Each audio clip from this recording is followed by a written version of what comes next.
დაარჩინა, ოთო გურგენაშვილი არ იცნობდა. ტრაგედია, რომელსაც 21 წლის გმირი ჰყავს.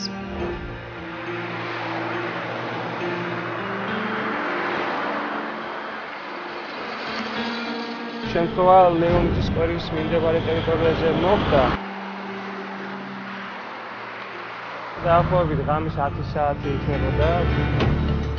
აქედან მხრიდან მოდიოდა ვერცხლისფერი მანქანა. გოგონა გადადიოდა დაახლოებით გზაზე, ანუ აქ მოსეირნობდა ოთოდ.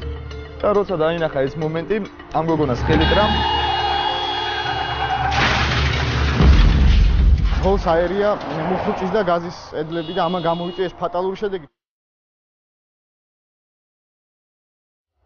ოთოს დედა.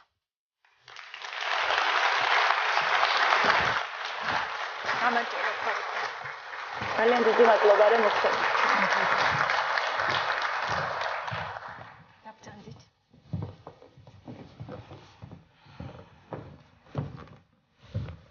ოზიარე ვართ თქვენი მწუხარების. თუმცა ეს ისტორია. ბატონო მაია, ჩვენ არ ვიღებთ სამძიმარს, მილოცვას ვიღებთ გმირის შვილის გმირობით. მე მგონი საქართველოში არ დარჩენილა ადამიანი, რომელმაც ეს ისტორია არ იცის.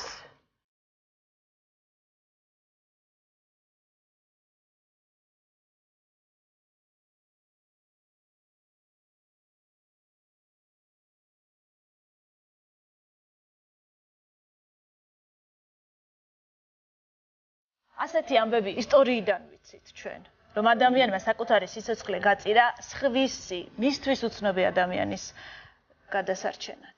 21 წლის ბიჭმა, რომელიც უბრალოდ ქუჩაში მიდიოდა.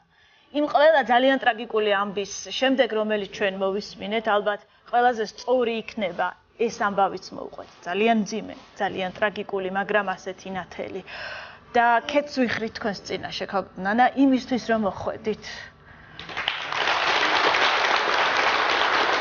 შავები არ გაცვიათ. მე არა ვარ ჩვეულებრივი შვილმკვდარი დედა. მე დღეს ოთომ გამომაცილა თქვენთან. და ოთოს მაგიერ მეგეუბნებით კომპლიმენტს, იმიტომ რომ არასოდეს არ რჩებოდა ეს უთქმელი. თქვენ აუცილებლად გეტყოდათ ოთო, რომ რა ლამაზი ბრძანდება. აი, ძალიან დიდი მადლობა. მე მეგონა რომ თქვენ უნდა მენუგეშებინეთ და ვემზადებოდი ამისთვის და ეს ძალიან რთული მეგონა და ახლა პირიქით მანუგეშებთ თქვენ მე. მე ოთოს მეტი არავინ არ მყავს. მე წარსულში ვერ ვილაპარაკებ ჩემში.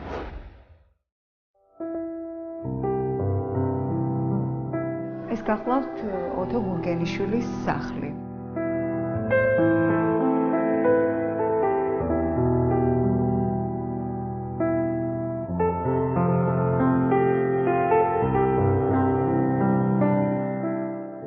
არის ოთოს კუთხე.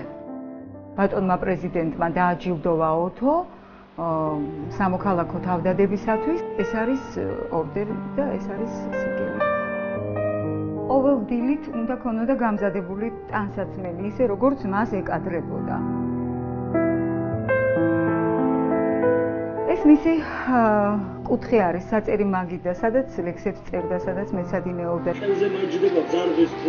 ჩვენი სახლიდან არ ისმის ტირილის ხმა, ისმის მხოლოდ ოთოს ლექსების ხმა. ყოველდღიურად ყავას ვუკეთებ. როგორც ცხოვრობ, უბრალოდ სხვა განზომილებაში გადავიდა ჩვენი დედაშვილობა. აქ უწერია ერთი უცნობი ლექსი, დედი. დაღამებულა ანგელოზები ხომ უკვე წყალობენ, ხო შემოგევლე შვილო ღამენებისა, დედი, დილა დათენილა. ალავერც ლაჟვარზე მტრედები გალობენ, ჩვენი ოცნების გასწრებით ჩუმად ოცნებობს გედი. დედი ვიცეკოთ ტანგო, ღამის რომ იყოს 4 და ჩვენ ცეკვავდით. შენი ნატანჯიგული მინდა ვატარო მორთხმით და შემდეგ დედი, ამაგმა შენმა ცხოვრების შორი ხედი, ზეთ თვალთან მომიწია შენს გასახარად დედი. საოცარი დედაშვილობა გქონდა. ძალიან მეამაყება რომ მე ვარ გმირი კაცის დედა. აი ამ ბლოკნოტში ჩანაწერებს ვაკეთებ ყოველდღიურად. ყველაფერს ვუყვები. ოთო ჟურნალისტები არიან მოსული. მე შენებურად ვერ მასპინძლობ, მაპატიე დედა. მე ყველაფერს მოგიყვები საღამოს, როცა მარტო დავრჩებით. კოცნი დედა, შენი მხოლოდ შენი დედა. ჩემო სიცოცხლე.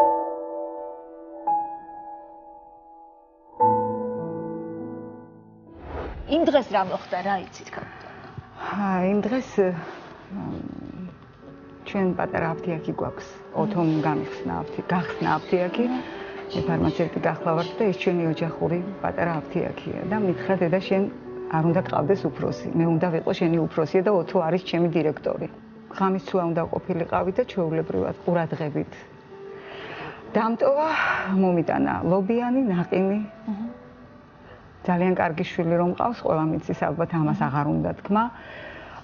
და შემდეგ მითხრა რომ დედა ვიღაც უცხო გოგო მთხოვს შეხვედრას, ჩემი ლექსები მოწონს, ჩემი ეს წარმატებები რაღაც ამბიციური იყო, მაგრამ ჯანსაღი ამბიცია ქონდა ყოველთვის.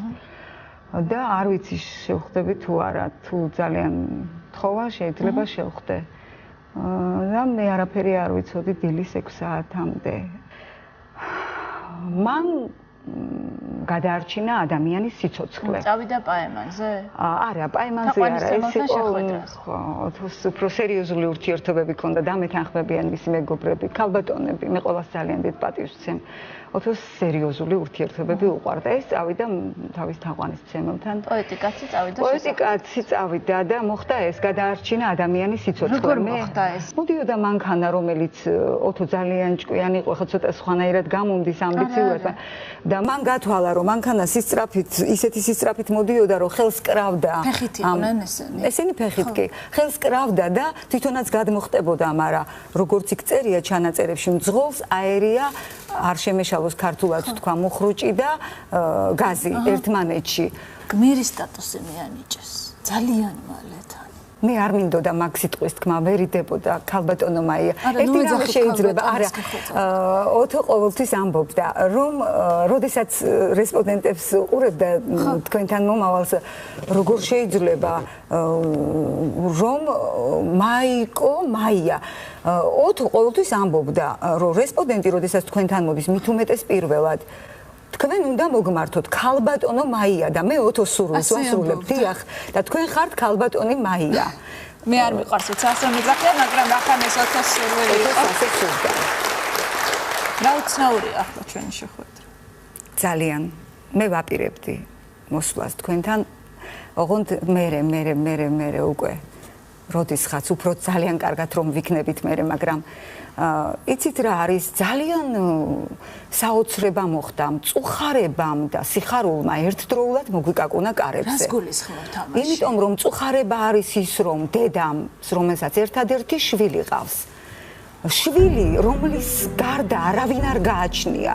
მე არ მყავს დედა, მე არ მყავს მამა, არ მყავს მეუღლე და მყავს რა თქმა უნდა, მაგრამ მე არავინ არ მყავს. ოთო იყო ყველაფერი ჩემთვის და ოთო არის ყველაფერი ჩემთვის. ოთო ჩემზე ზრუნავს, აი ახლაც ჩემზე ზრუნავს. და სიხარულში რას გულისხმობ? სიხარულში იმას გულისხმობ, რომ ასეთი დიდი თუ იყო ოთო, როგორც დედას მე მეგონა რომ მე ვაზვიადებდი და მე მომწონდა მარტო თურმე მთელმა საქართველოს მიცოდა რომ ოთო ძალიან დიდი იყო და ეს მე ეხლა გავიგე. ოთო რა ოთოს მეგობრებს აუძახე. აუცილებლად. ოთოს მეგობრებს. გამარჯობა ძიებო. ძალიან დიდი მადლობა რომ მოხდებით.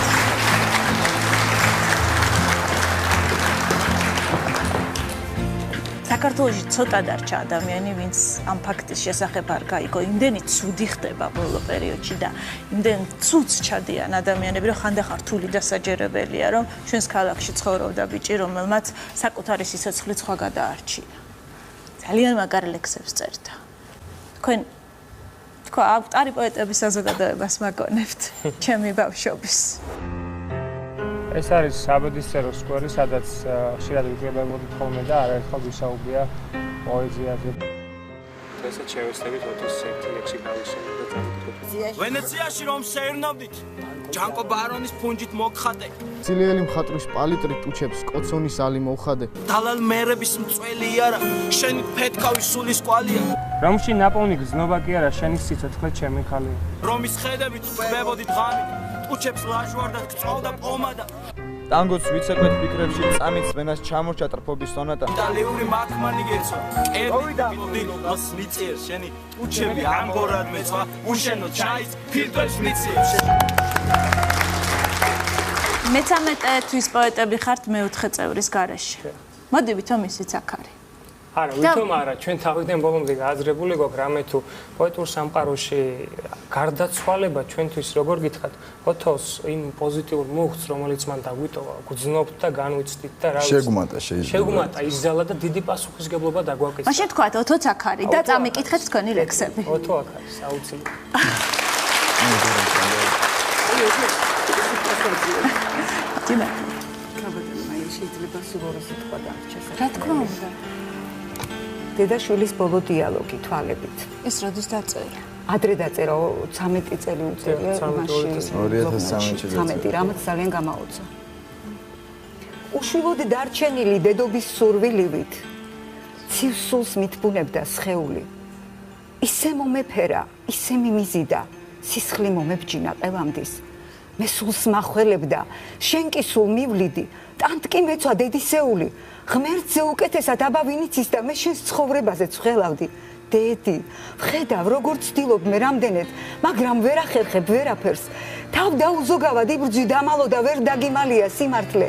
დედი, კვირდები რომ შენს გულს გავამთელებ, პულსი გაჩერებას ვერ ამხელს, დამიტოვებული სამარიდან გზას ეს სიყვარული მინათებს, პარალიზებული ვწევარ პალატაში. და შენ ჩემი ხელი გიჭირავს. ღამე მუკუნითი ზეცა მოიხურა გლოვობს შენთან ერთად დედიკო. წერილს გიტოვებ და გთხოვ ჯერ ნუ გადაშლი. დედი, ახლა უცე ვიცი რა.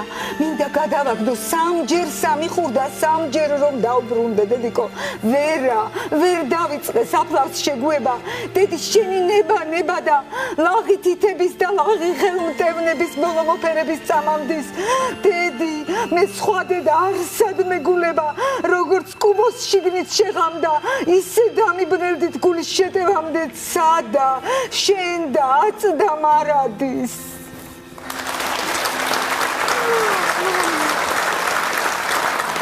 არ გინდა რაც ნაკლები. არ გინდა ცნობილი. ხო არ გინდა. როდესაც დავაბინავეთ თო პირველ ღამეს დამესისმრა. დედა რა პატარა ბავშვით ღრიალებო ზუსტად ესე იცოდა ხოლმე თქმა. რა გატირებსო. აღარ ვტირი ვარ იმის მიერ. ბიჭებს თხოვ მაშინ. ჩემი მშობლები ახლაც იმ ძველ სიმებს ულიან. ოთახის კედლებს რომ ყვებოდნენ როგორც აერი და თუ უღმერთოდ ეს სიცოცხლე სიმბოლურია, უპოეზიოდ. ამოსულ თქვაც რაღაცნაირი ფერმკრთალია და ზოგჯერ უფრო უღიმღამოა.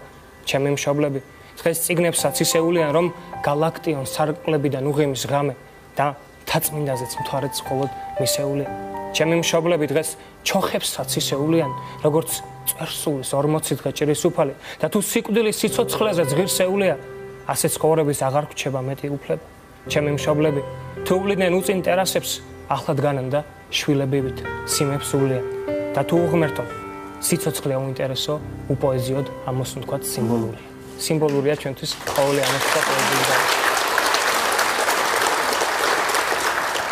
საქართველო არის თითქოს დიდი ქვევრი. იწურება შიგნით ერთად ცუდიც, კარგიც. რაც ცუდია ილექება სუმთლად ქვევით, რაც კარგია, გვერგება და წვეთსარ კარგავთ. აქ ღრუბლები, ცხურის ფარას გავს დილით მთაში. ხანაც ნაბას წამოხურულს მხრებზე მწყემსის თუ რწმენა გაქვს. თის მწვერვალზე ფრთებსაც გაშლი და ღმერთის ხმა სამოთხიდან ლოცვად გესმის. აღარ ვეკავს საქართველოს გლოვის ზარებს, რადგან ნაღადი ქართველები მყვანან გვერდზე სხვის რა გითხრათ. ჩვენ ასეთად გავიზარდეთ ამ მიწის და ამ თაბარის იქით ვერძლებ უსამშობლოდ. არ საით არ დავიძრებით, რა უჭირს რომ დაფლეთილი ჩოხა გვეცვას საძირკველი. გავიშენეთ გმირთა ძვლებით და თვალები ღვთის მშობელის არის ზეცა. არ იქნება თის სიწმინდე არ გვახსოვდეს. მერე რა თუ ჩვენი ბუდე ქალაქშია, აქ გმირები არ კვდებიან არასოდეს. ჩვენი მიწა ვაჟკაცების ქარქაში.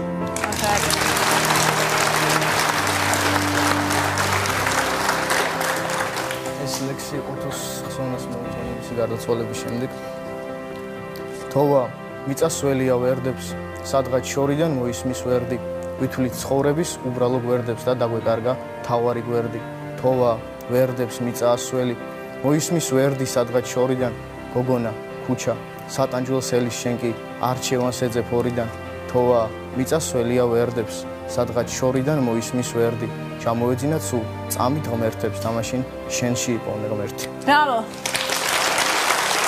მე მინდა გითხრა ძალიან დიდი მადლობა აუცილებელი რაღაც როდესაც პრეზიდენტმა დააჯილდოვა ოთო ნუ ეს ყველასთვის არის ცნობილი რაღაცა მცირე თანხა მოყვება ხოლმე ამას ოთოს უნდა მოხუცთა თავშესაფრის გახსნა ეს თანხა დაიდება არ ვიცი ზუსტად რა თანხა არის ანგარიშზე ოთოს ანგარიშზე მეც რასაც ვიშრომებ დაემატება და ამბობდა თუ ვერ შევძელი მომვლელი საყვანა მე თვითონ მოუვლი მოხუცებს რამდენსაც შევძლებო და აუცილებლად გაიხსნება მოხუცთა თავშესაფარი ოთოს სახელობის აუცილებლად შევძლებ რადგან მე ცოცხალი დავრჩი და კიდევ ერთი ოთოს აქვს დაწერილი ლექსი ორსული მეორე მე ბავშვს წინასწარ დაუწერა ლექსები და აი ამ წლის დასასრულს ანუ ახალი წლის დასაწყისში ოთო სიურპრიზის გარეშე არ დაგტოვებს და აუცილებლად მოგიპატიჟებთ ოთოს პოეტურ სახლში სადაც დაგხვდებათ ოთოსგან სიურპრიზი უპირმესი მადლობა ძალიან დიდი მადლობა მინდა გითხრათ იმისთვის რომ მოხვედით და გაგვაცანით ბიჭი რომელსაც ჰქონდა არჩევანი სიკვდილი თუ სიცოცხლე და მან ეს არჩევანი გააკეთა ოთო ცოცხალი